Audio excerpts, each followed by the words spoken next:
Back in the early 2000s, TransLink was in a crisis. The agency was suffering from a substantial funding shortfall and was axing full-service bus routes left and right. Without much needed funds, underperforming routes would become unsustainable to operate. TransLink had two options when dealing with this problem. They could just shut down the routes in question and completely fragment the network's ease of use, or keep them running at a reduced capacity. This is where the community shuttle brand comes in.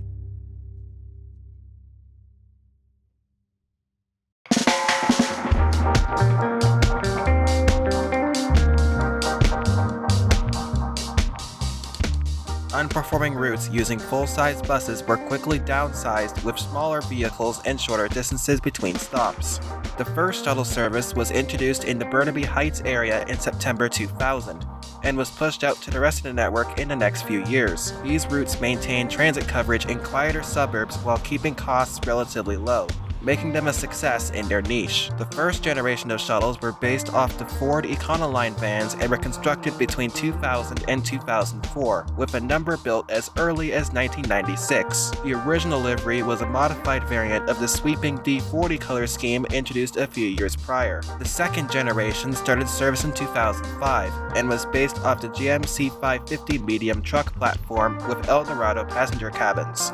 In 2006, they became some of the first vehicles painted in the charcoal sweep colors, along with the D40 and C40 LFRs. 3 lengthening models were built in 2008 for First Transit and were notable for their weird looks and their tenure as the longest-serving shuttles in TransLink's history. The Eldorados were also notable for being the only generation to have a diesel engine, at least from my knowledge, and the last of the generation were built in 2009. At this point, the community shuttle brand was at its peak, with at least one shuttle route serving a large bus exchange or SkyTrain station. The most infamous or forgettable generation, depending on who you ask, was built between 2010 and 2015. There were a handful of gas Eldorados, which were inoffensive and wholly unremarkable. But then there were the Internationals. They were undoubtedly the worst vehicles in TransLink's existence. These pieces of trash not only looked weird, but also suffered from mechanical gremlins and made their occupants sick with toxic fumes.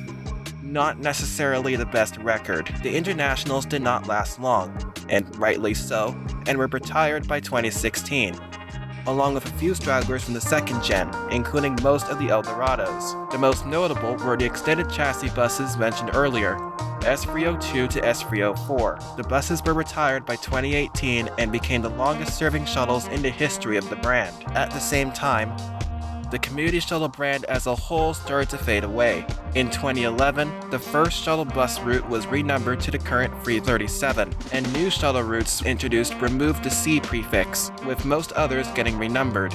By 2018, all of the C routes were retired and renumbered to their respective regions.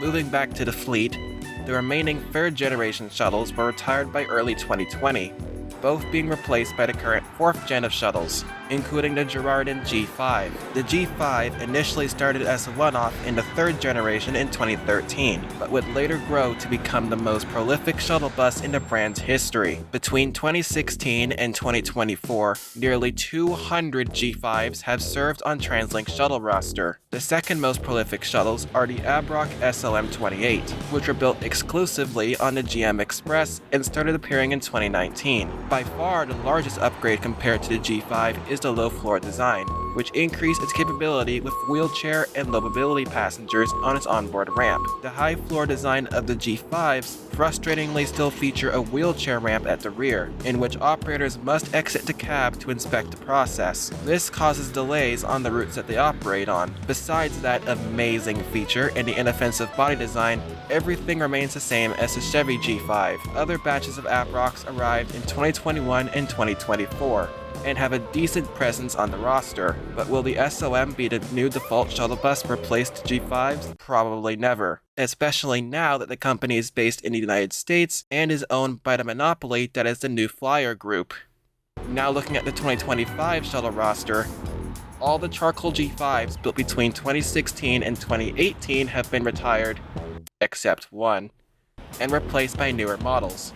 The Abrocks are also still chugging along, but some should start to be retired as soon as this year. A large majority of the modern shuttles are based off the GM 4500, also known as the Chevrolet Express van. They are equipped with a 6.6-liter Vortec engine. Besides their unique look, the GM buses continue to be the most community shuttle vehicles on the network, with nothing engines and terrible build quality. In 2023, First Transit, now TransDev, received another exclusive shuttle vehicle.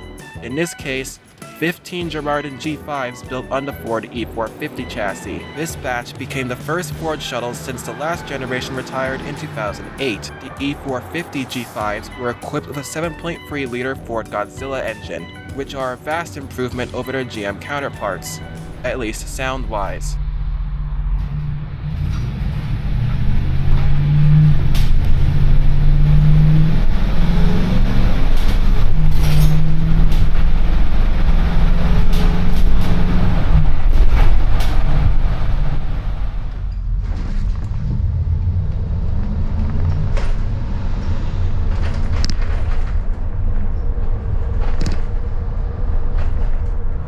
Most of the routes operated under the Community Shuttle brand have questionable headways and unusual route paths, but there are a few notable routes that are the peak of the division. The 31 is a recent route that started service in 2020 as one of the first routes to not use a C prefix. Headways between buses were increased to every 30 minutes in off-peak periods and every 20 minutes in peak service, and runs directly to the River District from Metrotown Station. The 31 was later joined by the 80 Express in 2023 in peak service. The 322 initially started service as a bus that traveled through Panama Ridge in Surrey in the 1970s. The route ceased stopping there in the 1990s and then was reinstated as the C75 in 2005. By 2018, it was renumbered back to the 322.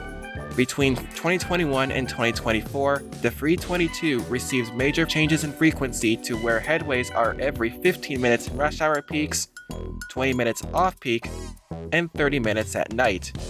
That's better than some existing routes that we have today. The gold standard of community shuttle routes can be found east, and is operated by TransDev as their flagship route, the 562. The 562 started service as parts of the 507, which was a circular route between Walnut Grove and Langley Center through Fort Langley. The route was discontinued in 2002 due to extremely low ridership, and was replaced by the C62 during the community shuttle rollout. One of the route's terminuses was replaced by the new Carwolf Exchange in 2012, helping assist the brand new 555 Portman Express. The C62 was replaced by the 562 in 2018 and has since seen increases in frequency. The route now operates every 20 minutes in peak rush hour, with the CMBC supplementing a handful of larger buses to assist the shuttles on select trips, and is one of the few shuttle routes that could potentially be upgraded to full-size buses when the Expo extension opens later this decade. Now watch the extension get delayed to 2031 like every other transit line these days. There are also full-service routes that started life running community shuttles. Because the buses were cheaper to operate, new and temporary routes can be tested without significant losses until that route is either proven a success or a flop. The 531, 337, and 310 are just a few notable examples of successful routes that started as community shuttles, while arguably, the 136 is an example of the latter.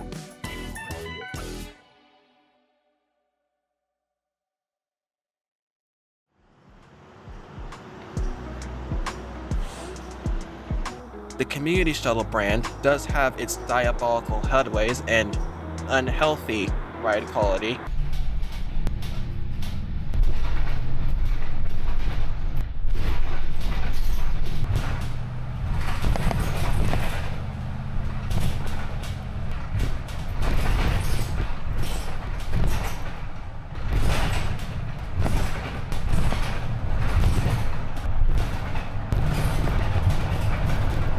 But there is no doubt that the community shuttles have made their mark in communities across the region.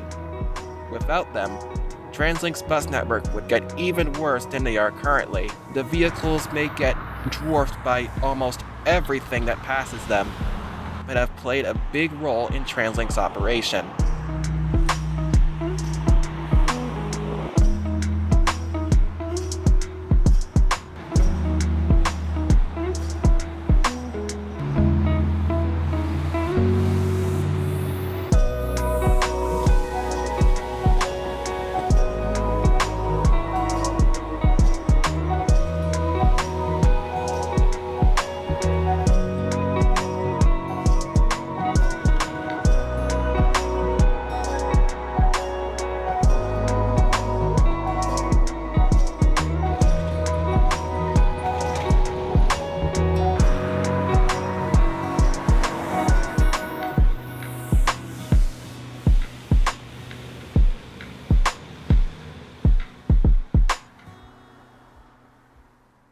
But who knows? The community shuttle brand could make a comeback one day, especially since we are in another massive shortfall scenario that could happen sometime in 2026.